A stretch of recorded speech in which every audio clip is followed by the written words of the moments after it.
तो मधु है, मार के गाड़ दिया दीवार के अंदर, इसीलिए हमें ये कहीं मिल नहीं रही थी।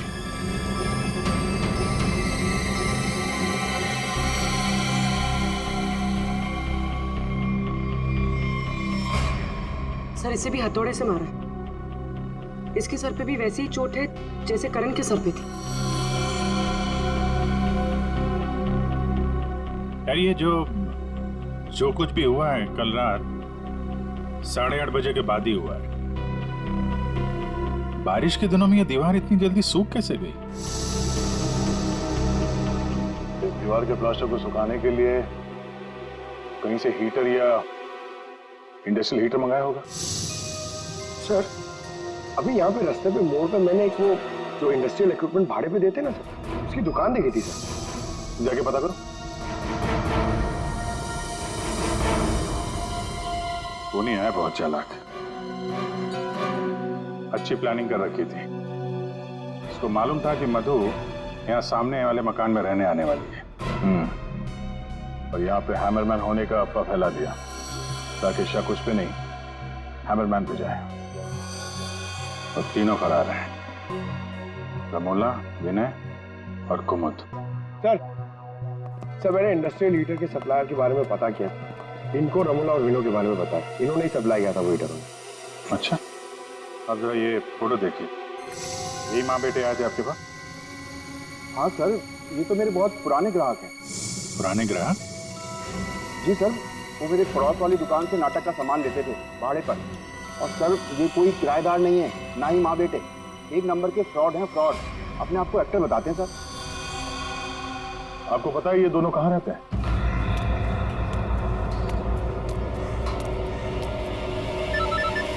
तो निकल, मैं मिलता हूँ। हाँ चल मिलते हैं। हेलो, मैं चंपा बोल रही हूँ, चाय पानी फिल्म से। हाँ जी बोलिए ना।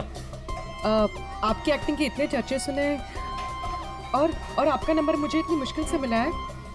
बस हमने डिसाइड कर लिया है, हम आपको अपनी अगली फिल्म में लॉन्च करेंगे। लॉन्च करेंगे मुझे? मतलब आखिर आपने मेरा टैलेंट पहचान ही लिया? हाँ, अब 1-2 दिन में शूटिंग शुरू हो जाएगी। बस एक प्रॉब्लम है, आपकी बड़ी बहन के कैरेक्टर के लिए कोई अच्छी एक्ट्रेस मिल नहीं रही। बस वो कंफर्म हो जाए तो हम शूटिंग शुरू कर देंगे। अच्छा बड़ी, अरे है ना, बड़ी बहन है। मैं आपकी प्रॉब्लम सॉल्व करता हूँ। अरे वाह, आपने तो मेरी टेंशन ही खत्म कर दी। आप अपनी गली के बाहर आ जाइए, मैं गली नंबर 7 पे खड़ी हूँ। अरे तेरी, अरे मौसी बाहर निकलो। क्या है? अरे बाहर निकलो। क्या हुआ? अरे अपनी किस्मत खुल गई, रोल मिला है अपने को। रोल? हाँ। कौन दे रहा है? कहाँ? अरे बाहर खड़े हैं ना गली के, तुम चलो मेरे साथ, चलो। चल, चल, चल। चलो चलो।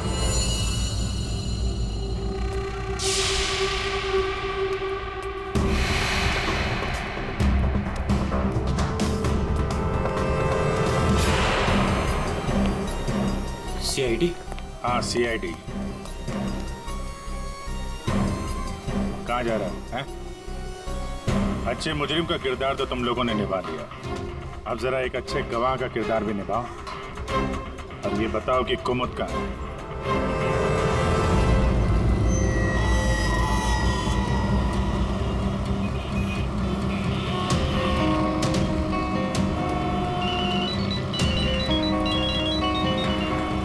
अरे तुम यहाँ हो, मैंने ध्यान ही नहीं दिया। तुमने क्यों कॉल किया मुझे? सब जानते हो फिर भी। अब मैं क्या करता? CID बुलाएगी तो क्या? आना ही पड़ेगा। CID? तुमने मुझे CID के कहने पे यहाँ बुलाया? मैडम आप बहुत स्मार्ट हैं, लेकिन हम आपसे ज्यादा स्मार्ट हैं। सर आप मेरी बात सुनिए। बात सुनेंगे आपकी, लेकिन ब्यूरो चल के सुनो। चलिए। कहाँ भाग रही मैडम? पैदल ही जाएगी क्या CID ब्यूरो तक?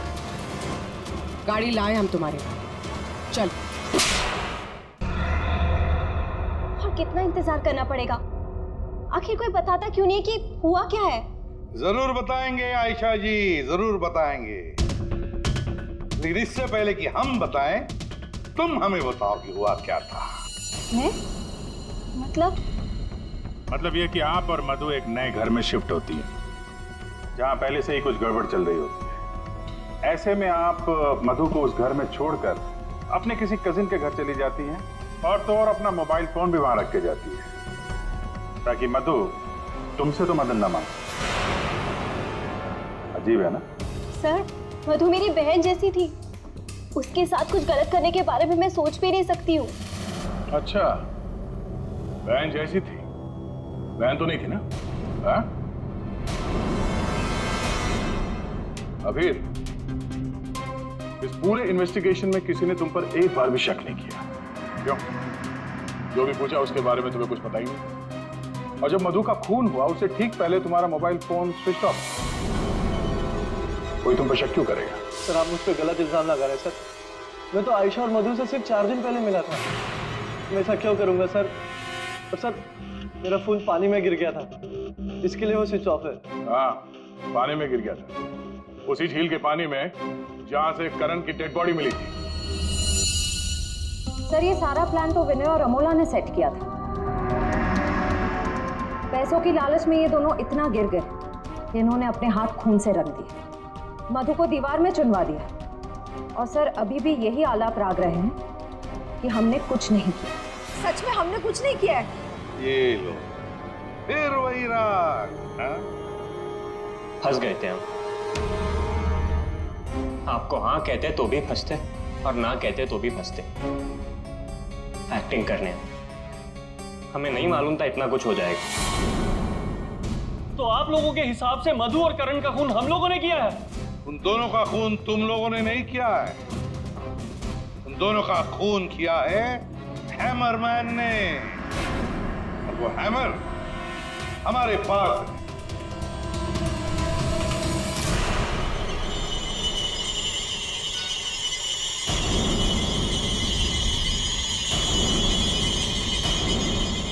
कुमुद, ये कहाँ थी? ये हैमर छुपाने गई थी, हमने ढूंढ निकाला, है ना? I'm sorry रोहित, मुझे माफ कर दो। तुमने मुझसे वादा किया था कि तुम मेरा नाम नहीं लोगे, मैं तुम्हें छोड़ूंगा।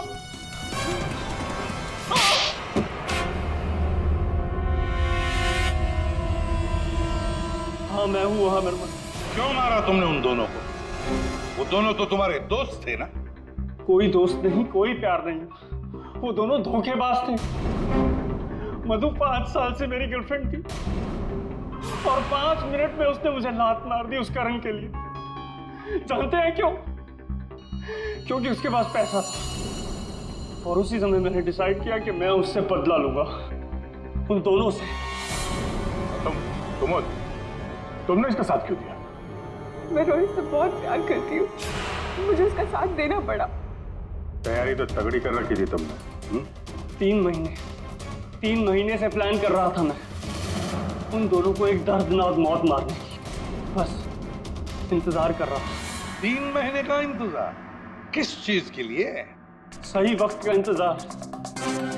और वो सही वक्त तब आया जब मुझे करण ने मधु के लिए घर ढूंढने के लिए कहा और उसे मैंने ये वाला घर दिला दिया और उसके बगल वाला घर मैंने कुमुद के नाम से रेंट पर ले लिया और वहां इन दोनों घोचुओं को रखा, इन बेवकूफों को।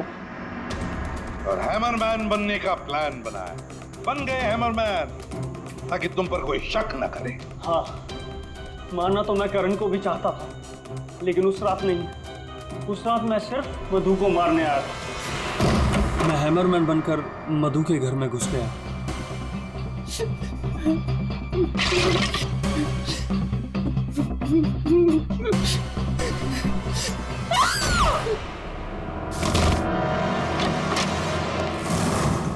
और मुझे इस बात का बिल्कुल भी अंदाजा नहीं था कि करण भी वहां पर आ जाएगा। वो मधु के साथ मजाक करने आया था, नकली हैमरमैन बनकर। उसने मास्क पहना। जब मैंने उसे मार दिया तब मुझे पता चला कि वो दरअसल करण ही था। मैंने कुमुद, रमोला और विनय की मदद से दोनों लाशों को ठिकाने लगा दिया। रोहित जी, ये हथौड़ा हमें ना भी मिलता ना, तब भी तुम बच नहीं सकते थे, क्योंकि करण और मधु ने मरने के बाद भी हमें बताया कि खूनी तुम हो। रोहित, कुमुद, रमोल और विनय, तुम सबने मिलकर मधु और करण का खून किया है। अब जेल में बैठकर हैमरमैन की नई नई कहानियां सुनाते बैठना इन सबको, तब तक फांसी का ऑर्डर तो आ ही जाएगा।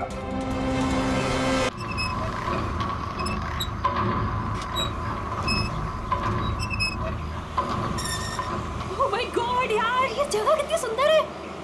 वाओ, कितनी अच्छी जगह है ये।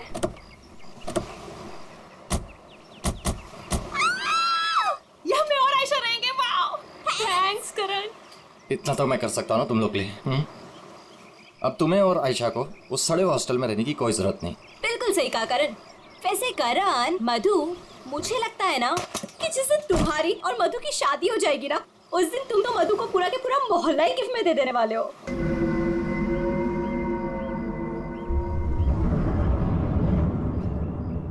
लगता है सामने वाले घर में कोई रहता है।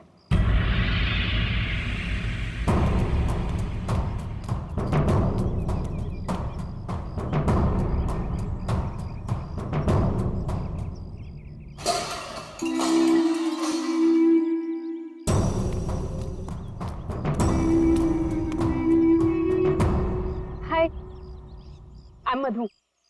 ये आयशा, हम आपके पड़ोसी हैं। हाय। और आप? मैं सामने के घर में रहता हूँ अपनी माँ के साथ। मेरा नाम विनय है और वो खाना अच्छा बनाती है। अब वो कौन? मेरी माँ खाना अच्छा बनाती है। तुम कौन हो? मैं करण हूँ, मधु का बॉयफ्रेंड। बॉयफ्रेंड गर्लफ्रेंड बॉयफ्रेंड गलत बात है। नहीं, मैंने कहा है बॉयफ्रेंड गर्लफ्रेंड, गलत बात है। विनय,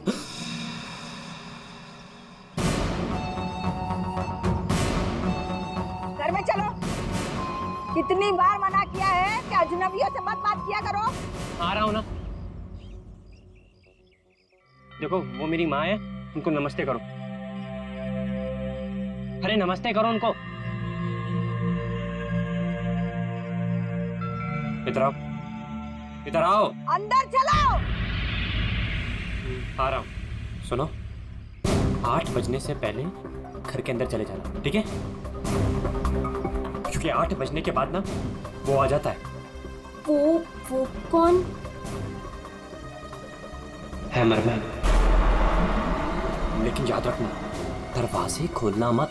हम भी नहीं खोलते, कोई नहीं खोलता। ध्यान रखना, दरवाजे मत खोलना, ठीक है? मैं जा रहा हूँ, bye.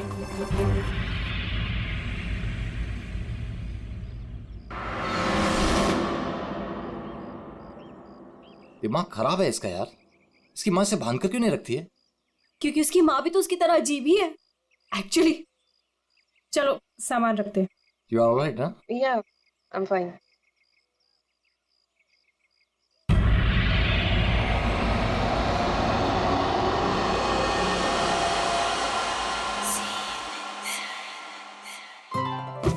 So beautiful.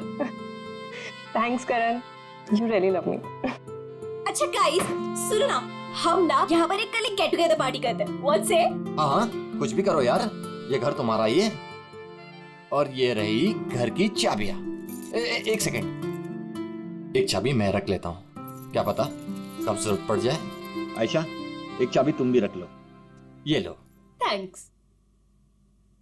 Oh no, क्या हुआ? 6:40 हो गए। मुझे सर्विस सेंटर जाना था अपनी कार लेने, और उसके बाद फिर माँ को भी मिलने जाना है। कर। एक मिनट रुको।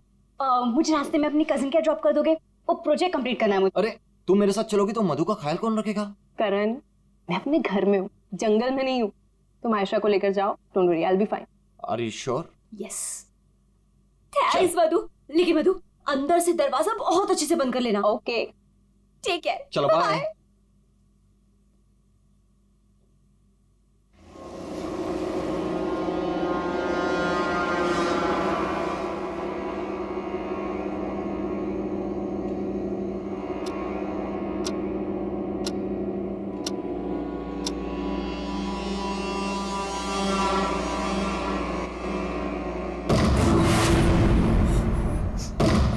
कौन है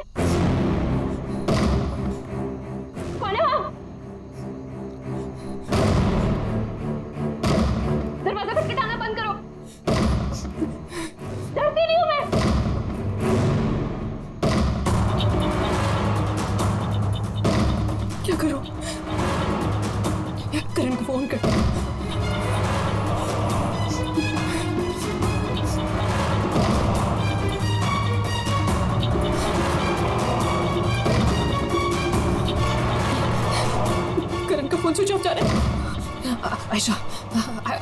आयशा को फोन कर।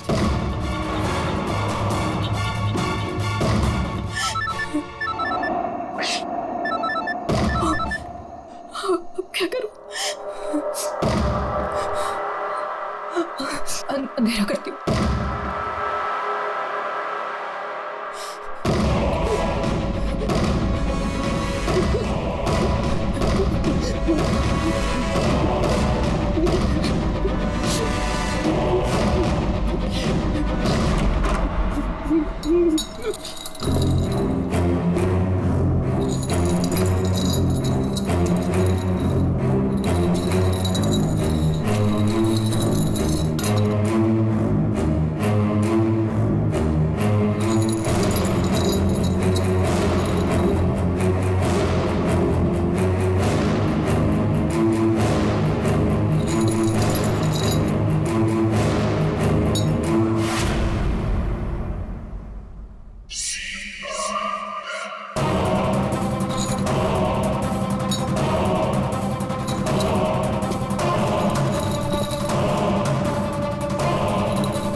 मजा आ गया।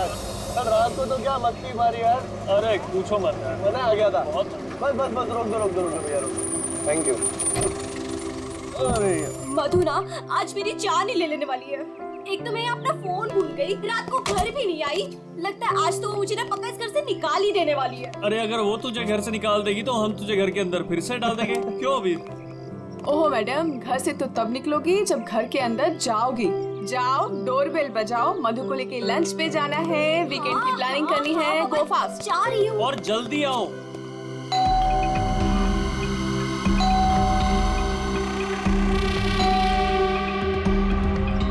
लगता है ना मैडम अभी तक सो रही है, दरवाजा ही नहीं खोल रही है। आयशा, तेरे पास इस घर की एक्स्ट्रा चाबी है ना?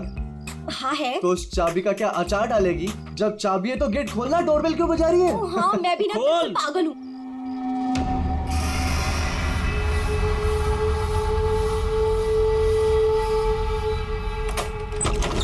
मधु, अरे मधु कब तक सोएगी? उठ मधु, मधु,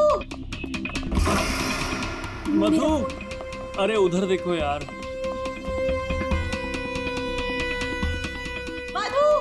मधु बाथरूम में भी नहीं है। अरे वो तो बाहर भी नहीं है यार। यार ये मधु कहाँ चली गई है? मुझे बहुत टेंशन हो रही है। वो ठीक तो होगी ना? मधु, मधु, मधु, मधु।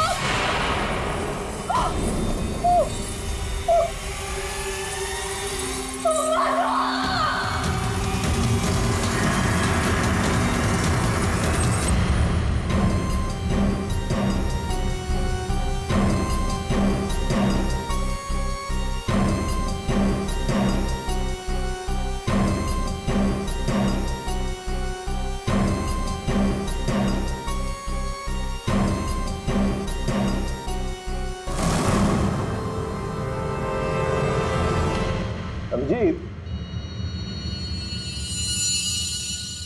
इस हथौड़े से जिस पर भी वार किया गया होगा ना, लगता नहीं वो जिंदा बचा होगा। सर मगर लाश कहाँ है?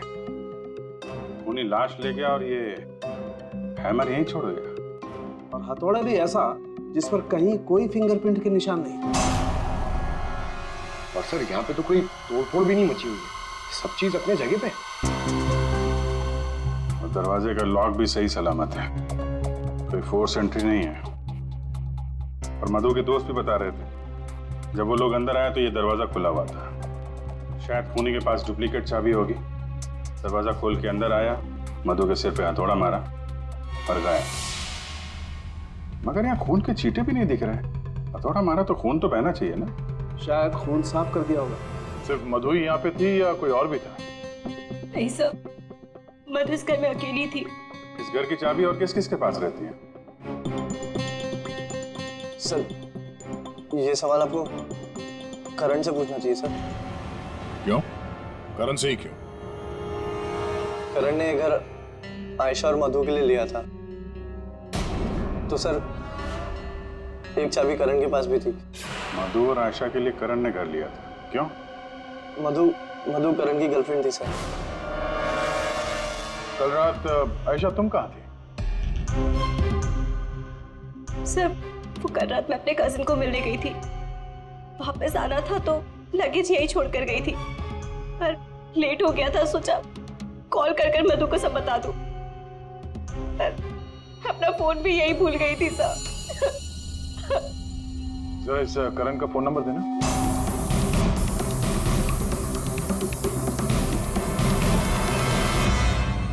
Sir of. वो मेरे पास उसकी मम्मी का नंबर है। कल करण जब मुझे कजिन के यहाँ छोड़ने गया था तो कह रहा था कि वो घर जा रहा है मम्मी के पास।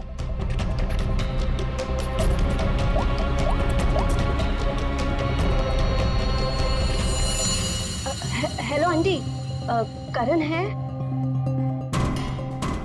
कल रात को आया था क्या वो?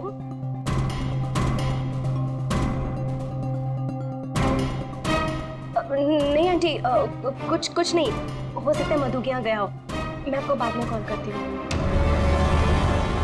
तो करण कल रात अपने घर भी नहीं पहुंचा और यहाँ भी नहीं आया।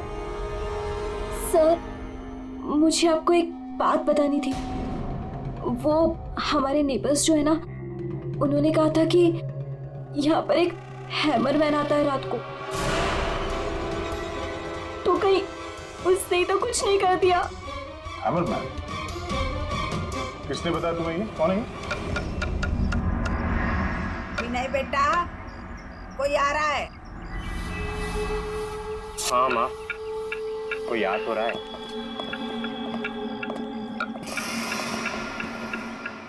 सब्जी काट रही है या लकड़ी काट रही है? काट वहाँ रही है, आवाज यहाँ तक आ रही है। रमोला जी, आपने कल इनसे हैमरमैन के बारे में कुछ बोला था क्या? आप ऑफिसर है, उस घर में कुछ हुआ है क्या? जी हम लोग सीआईडी से। उस घर में क्या हुआ ये बाद में बताएंगे। पहले आप लोग ये बताइए, हैमरमैन कौन है? क्या बता रखा है इन लोगों को आपने? नहीं, है वो सच में। रोज शाम को आता है और हैमर से दरवाजे और खिड़कियों पे ठोकता है। आप देखिए ना, वो उधर निशान बने। कल भी आया था रात को 8:30 बजे। सामने के घर में ठोक रहा था। इसीलिए मैंने पूछा कि उस घर में कुछ हुआ है क्या? आपने हैमरमैन को देखा? देखा है। आपने हैमरमैन का चेहरा देखा? हाँ देखा है। कैसे दिखता है वो मास्क पहनता है। अच्छा, कल रात भी कुछ हुआ था? कुछ देखा है, सुना है आप लोगों ने? हाँ देखा था।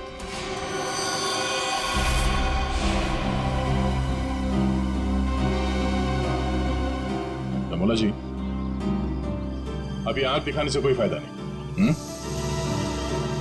बोलो, क्या देखा था तुमने?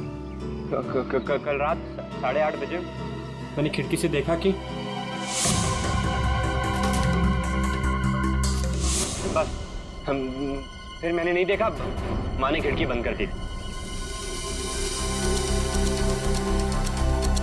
एक आदमी और एक औरत। वो आदमी तो करण हो सकता है। और सर वो औरत? करण की कोई साथी? दोनों अंदर गए, मधु का खून किया और लाश लेके पीछे के रास्ते से निकल गए। एक बार पीछे की तरफ देख लेते हैं। आप लोग यहीं पे रुकिए। पूर्वी, इनसे हैमरमैन का स्केच बनवाओ। पीछे के दरवाजे से वही घुसेगा जिससे अपने पड़ोसियों की नजरों से बचना होगा। तो नहीं होगा जो मधु को लेकर निकल गया।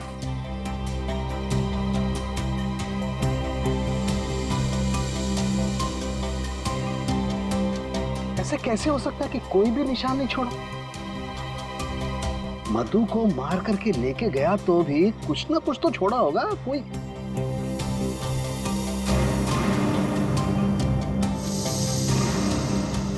एक मिनट, ठीक है।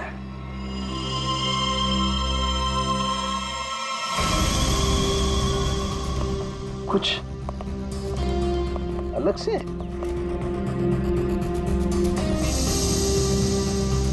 इतनी मिट्टी यहाँ पे?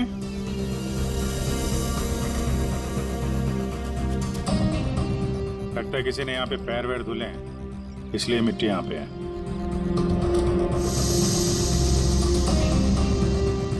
अभिजीत, ये मिट्टी में जो है ये बहुत खास है।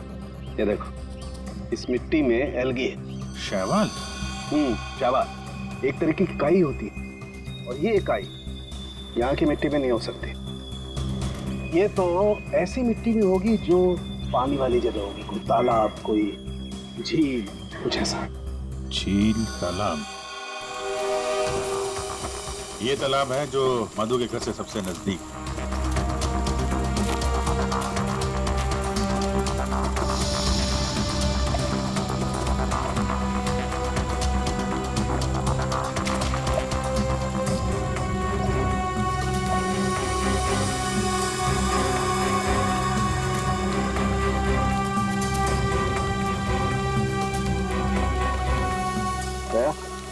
अभिजीत, ये देखो, यही कीचड़ वाली मिट्टी उस मधु के घर में है। इसमें भी वही एल्गी है, वही काई। अब तो ये मिट्टी अपने आप तो नहीं आई होगी ना, कोई ले गया होगा यहाँ से। अरे यार पंकज, जो आदमी इस तालाब से मधु के घर गया होगा उसके जूते के साथ चली गई मिट्टी। अब गया तो वही होगा जिसके पास मधु के घर की चाबी थी।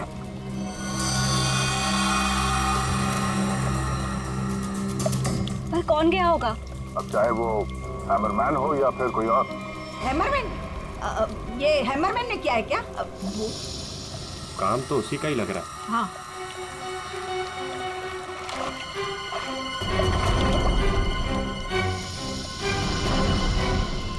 हाँ, वहाँ नीचे कुछ दिख रहा है।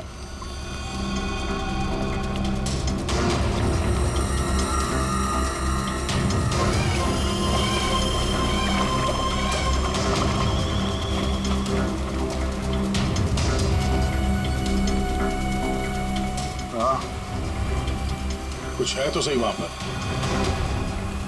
डाइवर्स को बुलाते हैं और क्रेन भी।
रोहित, ये करण की कार है ना? कोमल, रोहित, ये करण की कार है ना? पर करण अपनी कार इस तालाब में क्यों फेंकेगा? हो सकता है हैमरमैन लेकर आया हो। करण की कार का नंबर और इस कार का नंबर दोनों सेम है।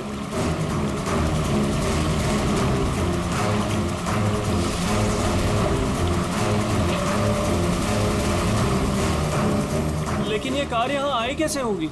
और जाहिर सी बात है, करण की कार अपने आप इस झील में तो नहीं गई होगी। और कल करण ने आहिस्ता से कहा था ना कि अपनी माँ के घर जा रहा है, तो अपनी माँ के घर तो नहीं गया, मधु के घर गया। मधु के घर की चाबी भी थी उसके पास। लगता है ये करण ही हैमरमैन हो। ये हैमरमैन के साथ मिलकर उसने मधु का खून कर दिया, लाश इसमें डाल दी और कार पानी में फेंक दी। आप लोग यहीं पे रुकिए।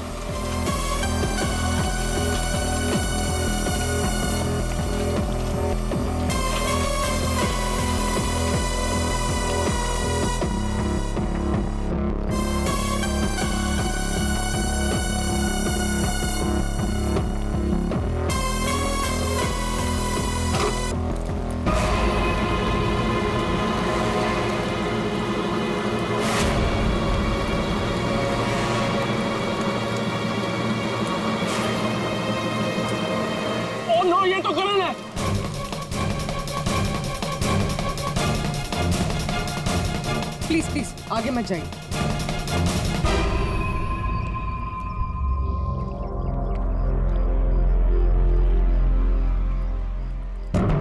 खोपड़ी बुरी तरह से टूट गई है, किसी भारी चीज से वार किया है।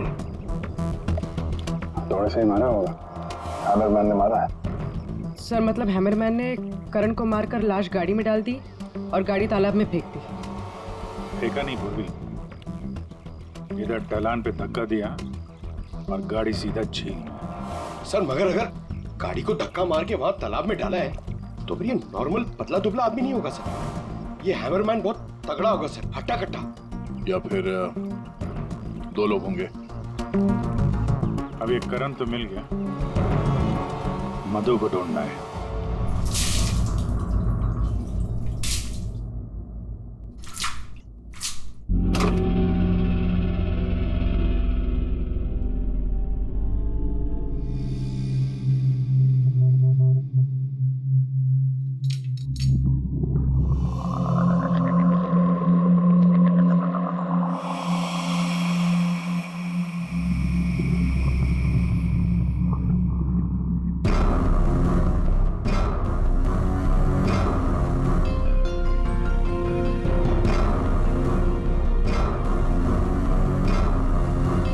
कपड़े का टुकड़ा, इस कपड़े के टुकड़े का रंग करण के कपड़े के टुकड़े से तो मैच नहीं करता है, तो शायद ये खूनी का होगा। सर क्या होता रहेगा? सर इस कपड़े के टुकड़े के अलावा और भी ऐसा कुछ है जो हमें बहुत कुछ बता सकता है। अंगूठी डायमंड की है, लगता है कार चलाते समय गियर बदलते वक्त गिर गई होगी। तो ये लड़की कार चला रही होगी तो तारिका कार चलाने वाला इस मेरे को भी जरूर एडजस्ट तो करता ही होगा ना, क्या बोलती? सही बात। तो फिर ये मिरर भी कुछ ना कुछ कहानी जरूर बताएगा।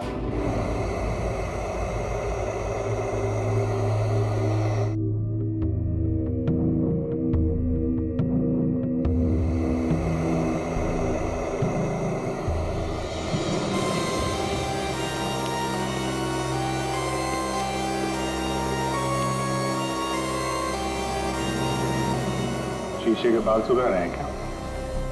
पूरा शीशा सुखा रहा हूं, जब ये सूख जाएगा ना बहुत कुछ बोलेगा, लेकिन फिलहाल ये करण ने और अंगूठी ने जो बोला है वो सुन लीजिए। इस हथौड़े पर जो खून लगा है ना, बस ये करण के खून से मैच होता है।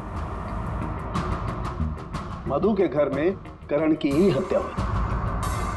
और सर ये हीरे की अंगूठी मिली हमें उस गाड़ी में से, ड्राइवर सीट के नीचे पैरों के पास।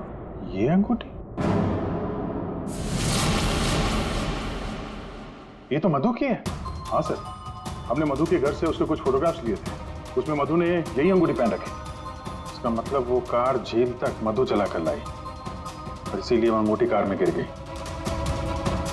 तो क्या करण का खून मधु ने किया? नहीं दिया, मुझे नहीं लगता, ये चक्कर कुछ और ही है। अगर ये अंगूठी मधु रेगुलरली पहना करती थी तो इतने आसानी से उंगलियों से निकलेगी ही नहीं ना, वो गिरेगी कैसे? वो तो जरूर वहां पर जानबूझकर डाली गई थी ताकि सारा शक मधु पर जाए और हम मधु के आसपास ही घूमते रहे। और सर मधु का भी अभी तक कुछ अता पता है नहीं। लो भाई, इस शीशे ने भी मुंह खोल दिया है। ये देखिए, इस पर बहुत सारी उंगलियों के निशान हैं। मधु यहाँ पर है नहीं, वरना उसकी उंगलियों से मैच करके देखो। कोई बात नहीं सर, जब मधु मिल जाएगी तो मैच कर लेंगे। काम करते हैं, 7 बजे से लेकर 9 बजे तक ये करण कहाँ कहाँ था इसके डिटेल्स निकालते हैं, अपने आप सब कुछ पता चल जाएगा। तो करण का सेलफोन डेटा जो हमें मिला उससे ये पता चलता है कि करण और आयशा 6:44 पर मधु के घर से निकले थे और उसके बाद 7:15 पर करण ने आयशा को ए ब्लॉक पालिन चौक ब्लू पार्क पे ड्रॉप किया था और वहां से करण को जाना था अपनी माँ के घर बराली। लेकिन वहां ना जाकर ये वापस मुड़ता है और मधु के घर की तरफ आता है। और उसी रास्ते में 5 किलोमीटर तक जाने के बाद सर करीब 7:30 बजे जेसी मार्केट फुलवाड़ी में वो रुकता है और यहाँ पे एक और नंबर आके उससे मिलता है सर। और ये नंबर करण के साथ करीबन 10 मिनट तक रहता है और उसके बाद वो नंबर गायब हो जाता है। और वहां से करण मधु के घर पहुंचता है 8 बजे और 8:40 पर उसका फोन बंद हो जाता है। दूसरा नंबर किसका है जो करण से जेसी मार्केट में मिला था? सर रोहित का। रोहित, तुम करण का खून होने से पहले उससे मिले थे पूरे 10 मिनट के लिए, क्यों? सर मैं अपने दोस्त की मौत से बहुत ज्यादा डरा हुआ था सर, और मुझे समझ में ही नहीं आ रहा था कि मैं कैसे रिएक्ट करूं, क्या बोलूं। वो तो अचानक से उस दिन मैं उसे जेसी मार्केट में मिला, मैंने सडनली उसे वहां देखा। अरे करण! हे रोहित, कैसा है यार? कैसा है मेरा भाई? अरे तू यहाँ इस खिलौने की दुकान में क्या कर रहा है यार? तुझे यहाँ क्या जरूरत पड़ गई आने की? अरे बस ऐसे यार, किसी के लिए सरप्राइज ले रहा था और उसे सरप्राइज ही रहने दे। अच्छा सरप्राइज? चल यार, मुझे थोड़ी जल्दी है। कल मधु के इधर तू आ रहा है ना पार्टी में? हाँ कल आ रहा हूँ ना। लेकिन तू जा कहाँ रहा है? बस यार थोड़ा जल्दी में हूँ। अरे मैं तुझे छोड़ देता हूँ, चल। मेरी कार पार्क है यहाँ, तू कल मिल मुझे। अच्छा चल, सी यू, बाय। और मेरे लिए तो ये सरप्राइज की बात थी सर, क्योंकि मैं उससे 2 महीने बाद मिल रहा था। ठीक है, तुम जा सकते हो, लेकिन जब तक इस केस की तहकीकात पूरी नहीं होती तुम ये शहर छोड़कर कहीं नहीं जाओगे। जाओ।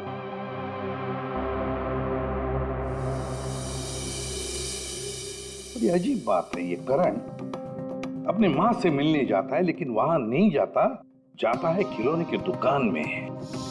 क्यों? तो फिर क्या खरीदता है वहां पर और किसके लिए? उसने वहां से जो कुछ भी खरीदा होगा वो लेकर वो सीधे मधु के घर गया। तो कहीं उसने वहां से ये मास्क तो नहीं लिया? और वहां से वो मधु के घर पहुंच गया जहां पे हैमरमैन उसका इंतजार कर रहा था, जिसने खून कर दिया उसका। अब ये तो कुमुद ही बता सकती है। कुमुद? सर आखिरी बार करण की बातचीत फोन पर कुमुद से हुई थी और विनय ने भी बताया था सर कि उस रात हैमरमैन के आने से पहले घर के बाहर उसने गाड़ी के हेडलाइट पे 2 लोगों को देखा था सर, एक लड़का और एक लड़की। और उस लड़की के हाथ में कुछ ऐसा था जो चमक रहा था। सर कुमुद के हाथ में भी एक ब्रेसलेट है, वही चमक रहा होगा। ये कुमुद और करण होंगे घर के बाहर।